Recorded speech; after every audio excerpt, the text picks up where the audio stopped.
This video is for parents and teachers of students I'm using the Hunter and His Amazing Remote Control curriculum with, in case you'd like to use language from the book or do activities to reinforce in the classroom or at home the work I'm doing with your child or student in a small group. This video may also be useful for teachers, school counselors, or school social workers who are considering buying this curriculum and want to learn more about it.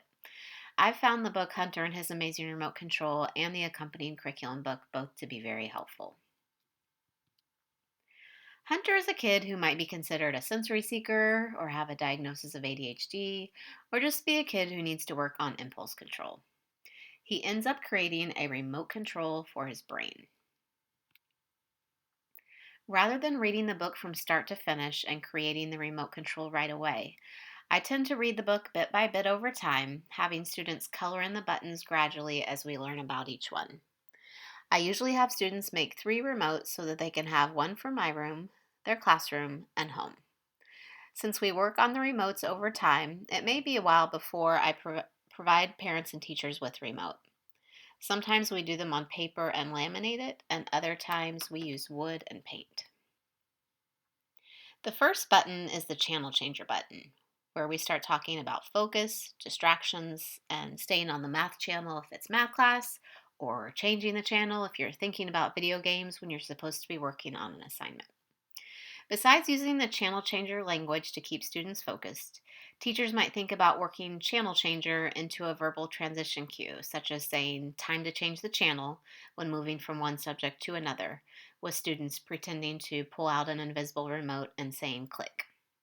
Having students do the same thing with their bodies each time they transition can make transitions easier for students. One thing we talk about is the Stroop effect. There's a Stroop effect activity in the book where the kids color in the page, or sometimes I pull up a website and have kids name the ink color instead of the word that's written. This tends to be a very fun challenge that we may do quickly at the start of each weekly group for extra practice. Another activity I do is having kids count a pile of buttons or paper clips or whatever I have around while I'm distracting them as we do it. We also figure out the types of thoughts that tend to pop into their mind and distract them when they're supposed to be doing schoolwork, as well as environmental distractions like what they see out the window or other kids talking in class. The next buttons we talk about are pause and fast forward. In the book, Hunter learns to pause and think before doing something. Sometimes after pausing, he fast forwards to see what might happen if he does something, like getting hurt or getting in trouble. The pause game is another activity kids like that can be good for them to practice daily in the classroom or at home. I give them commands, some of them being appropriate things and some being inappropriate. After they hear the command, they say pause, think about it, and then go ahead and follow the instructions I gave if it's something appropriate to do at school. If it's not appropriate for them to do at school, they don't do it. It can take quite a while for kids to learn to say pause and take a moment to think every time I give them a command. Because some of the commands are pretty silly, kids tend to enjoy this game and are usually pretty good about not doing something if it's inappropriate. There are other fun ways to reinforce the pause concept. One suggested in the curriculum is playing Duck Duck Goose, where after the student is touched as a goose, students have to look at the teacher to see if she is holding up her hand as a pause signal. If the teacher's hand is down, the student runs as usual, but if the teacher's hand is up, they have to stay seated. Other games that can teach students to stop and think before doing something are Simon Says and Mother May I. Teachers can also use a pause cue similar to class or hands on top cues that they may already be using to get students' attention. It can also be helpful for parents and teachers just to say pause when they notice their child or student is about to make a bad choice, or if they need their child or student to stop what they're doing briefly to give them instructions. Kids tend to respond better when we say pause rather than stop. Playing games like checkers and Connect Four that involve strategy is a good way to reinforce the concept of the fast forward button and talk about planning ahead and thinking about potential consequences of our choices. It can be surprising how tough it can be for some students to learn to think a few moves ahead. We also do role plays where kids are about to make a choice that could have a negative consequence. The kids pause, fast forward, and then act out one of the potential consequences. I've been surprised how much all my students love doing these role plays. There are 6 examples in the book, and then I make up other role plays based on situations my students have been in recently. To reinforce the fast forward concept, during a read aloud, teachers can stop and ask students to use their fast forward button to imagine what might happen next. Or, if a teacher has said pause to a student who appears to be about to make a bad choice, they can then say fast forward to have the student think about what might happen if they go ahead and do it. Hunter uses the rewind button to go back and remember what he was thinking and doing before he made a mistake. And teachers and parents can use the rewind language when they have kids try something again. This could be anything from having a child rewind and walk into the classroom rather than running into it, having a child rewind and ask permission to do something rather than doing it without permission, or having a child rewind and say something in a more respectful way. The rewind button is meant to encourage students to think about future behavioral change rather than past failures. Teachers or parents might also say, pause and push your rewind button and tell me what happened the last time you rushed through your assignment or took your brother's Lego set without asking or something else. One thing we do is talk about how in video games we often mess up, die, try again, mess up, die, try again, learning from our mistakes and getting better each time until we eventually master the game.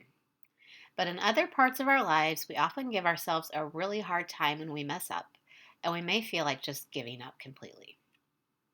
If you need to process a situation with one of my students, you can have them draw out a setback as if it was something that happened in a video game and talk about what they can do differently the next time. For example, if it didn't work for them to not study for their spelling test, what could they do the next time a spelling test comes around? If it didn't work for them to rush through an assignment, what can they do next time? If it didn't work for them to kick a student when they got upset, what can they do differently next time? The slow motion button is to teach kids the importance of slowing down and being careful. It can be reinforced through fun games like carrying feathers or ping pong balls on a spoon, operation, and pick up sticks. Teachers and parents can say, let's use our slow motion button instead of saying, let's calm down or slow down.